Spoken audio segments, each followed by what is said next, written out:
An AEW star has confirmed that they are not re-signing with the company. In addition to that, Tony Khan might be adding some new championship belts. And of course, I do want to talk about Double or Nothing. So I'm going to give you guys my review right here, right now on the Ango Show.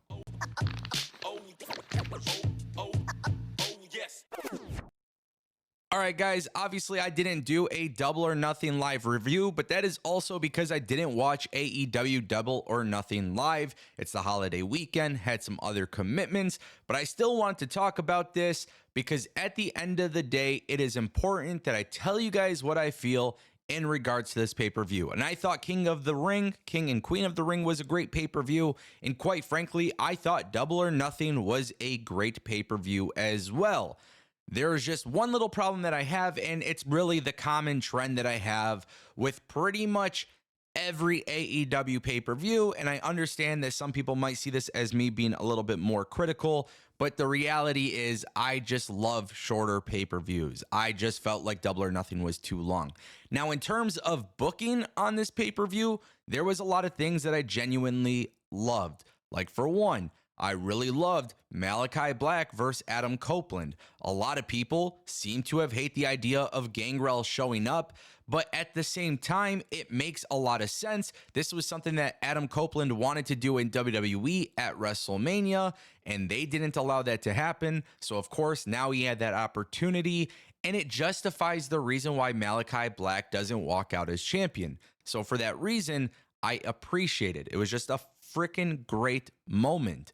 Nostalgia sometimes could be hit or miss, but this was one of those opportunities for them to take that I felt like genuinely resulted in something good. I thought Mercedes and Willow Nightingale was awesome, but in addition to that, I love the follow-up, right? What I talked about at King and Queen of the Ring, Liv Morgan versus Becky Lynch. When something happens in this match or after a match that makes me excited to watch the next episode of the show, that is a really good thing. And that is something that was a common trend at Double or Nothing, but more specifically, Willow Nightingale getting turned on by Chris Statlander was a really cool moment after the fact. Now, of course, people are going to be talking about the Elite versus Team AEW, and of course, the Elite won. And this match was controversial for quite a few reasons, but the flamethrower spot is the one that is being talked about the most. And I actually have no problem with it. Do I think it's necessary? Absolutely not. Is it a shock factor? Is it something that makes people go, oh my God? Yes, but that's exactly why it is designed to be that way. And ultimately, if you guys thought Team AEW would immediately beat the Elite in their first match, that's not how it works. Clearly, the Elite are still taking over. The Young Bucks have these ironclad contracts. These are things that are being talked about on commentary as well to help progress the story. So I actually enjoyed the match, Anarchy in the arena, but most importantly, I love that I still desire more even after this match. And really, my other favorite moments really included some small stuff, right? Floyd Mayweather being at AEW Double or Nothing with Swerve, just a nice little touch. I love when celebrities show up in wrestling. Floyd Mayweather is no stranger to wrestling. It makes Swerve feel like a big deal. I'm enjoying Swerve's work as a champion. And to be honest with you guys, there's one more thing that I absolutely loved, and I saved it for last. MJF returning. Now, listen, the MJF Adam Cole stuff, I don't know how people feel about it because the storyline has it's kind of fallen apart, obviously. But Roderick Strong versus Will Ospreay was an incredible match, and that's the way they started off the pay-per-view.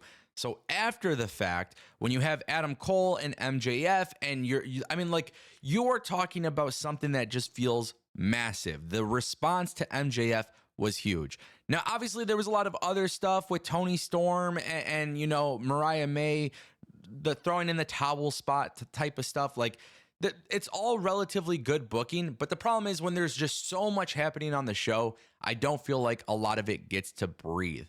So the things that I'm talking to you guys today that I found overly positive, those were things that really stuck out as a big deal to me. And quite frankly, that's what matters the most. But overall, I thought the pay-per-view was good. I just think they go a little too long, and I think sometimes that could be a detriment to the company. But overall, a very good show. I mean, you guys know I've been saying this for like 4 years now. Even if you don't like the weekly TV, AEW always finds ways to create compelling television on pay-per-view, and that is something that they did with Double or Nothing. I'm very excited for MJF. That guy is going to be incredible in this run. I want to turn our attention to AEW adding new championship belts because Tony Khan did talk about this at the media scrum. He was asked about adding another set of championships, and he says that we've talked a lot about potential additions in terms of championships. Right now, we have strong rivalries emerging. We're still trying to build the depth back to the strongest it's ever been. There was a point All Out 2021 where I was coaching the Casino Battle Royal, and we had 21 women in that Battle Royal, and great Britt Baker versus Chris Statlander championship match. That was top to bottom up until now the deepest the division has ever been. A lot of people in that match have been out or injured. We're going to keep getting depth back and keep getting the division stronger. Those are interesting championships. I also think that something different we could do here that I have interest in would be the mixed tag team championships. I think a lot of people would be interested in that too. That's different than what other major promotions have, and I think it would set AEW apart. I'm interested in mixed tag team championships. And guys, this is a iffy one for me. I don't know how I feel about mixed tag team championships because currently, as it stands in AEW on television, they haven't done anything really with a mixed tag team division. Now, with that being said, if they start to create a mixed tag team division, could it work?